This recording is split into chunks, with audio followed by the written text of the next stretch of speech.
हाल ही में खबर बहुत ट्रेंड में चल रही है कि गौतम अडानी को उस कॉलेज में लेक्चर देने के लिए बुलाया गया जहां उनका एक वक्त पर एडमिशन नहीं लिया गया था। गौतम अडानी आखिर अडानी कैसे बने, उनकी पूरी स्टोरी क्या है, आज हम वो आपको बताएंगे।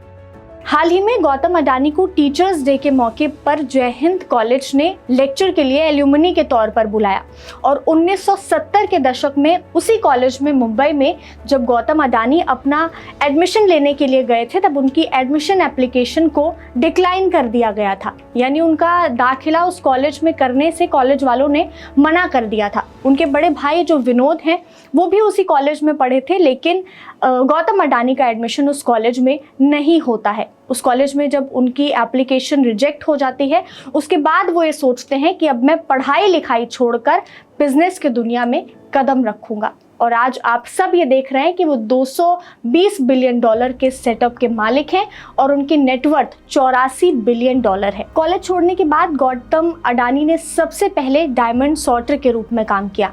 वो मुंबई में ही उन्होंने काम करना शुरू कर दिया।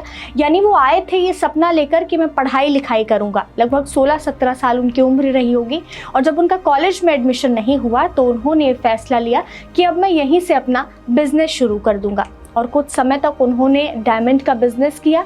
उसके बाद उन्होंने मुंबई में अपनी खुद की डायमंड ट्रेडिंग फर्म शुरू कर दी।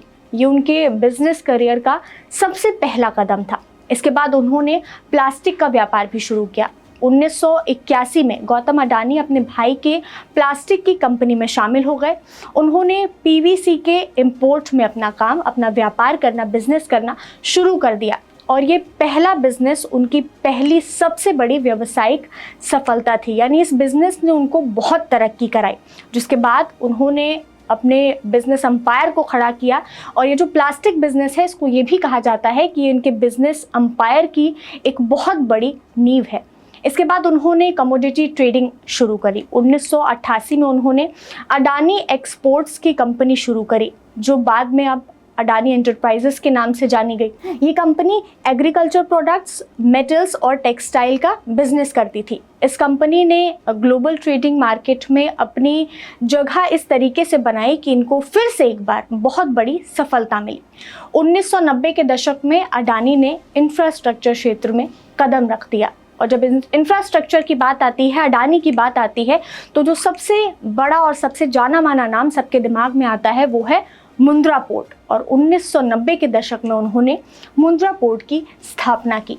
अडानी ग्रुप भारत का सबसे बड़ा प्राइवेट पोर्ट ऑपरेटर है। मुंद्रा पोर्ट जो कि अडानी ग्रुप के पास है, भारत का सबसे बड़ा कॉमर्शियल पोर्ट है और स्ट्रैटेजिकली वो मैरीटाइम ट्रेड का मेजर हब है। मैरीटाइम ट्रेड मतलब जो सी के ज़रिए, जो पानी के ज़रिए जो भी इंपोर्ट और एक्सपोर्ट होता है उसको मैरीटाइम ट्रेड कहते हैं।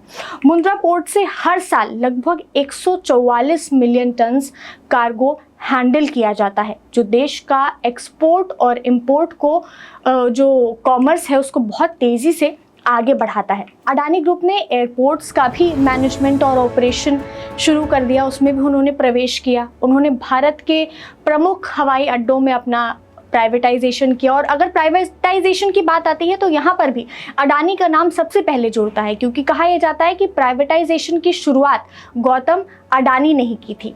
ऐसे ही उन्होंने हवाई अड्डों की भी प्राइवेटाइजेशन किया, जिसमें उन्होंने मुंबई में, अहमदाबाद में, लखनऊ में बड़े बड़े एयरपोर्ट्स जो शामिल हैं वो उन्होंने बनवाए।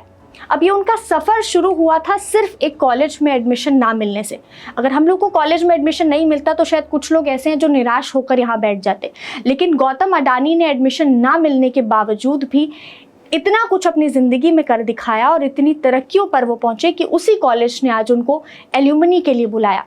वहाँ पर उन्होंने लेक्चर दिया और उन्होंने ये बताया कि ये वही कॉलेज है जहाँ मैं एडमिशन लेने आया था, मुझे एडमिशन नहीं मिला था और आज मुझे यहाँ पर लेक्चर देने के लिए एल्यूमनी के तौर पर बुलाया गया है।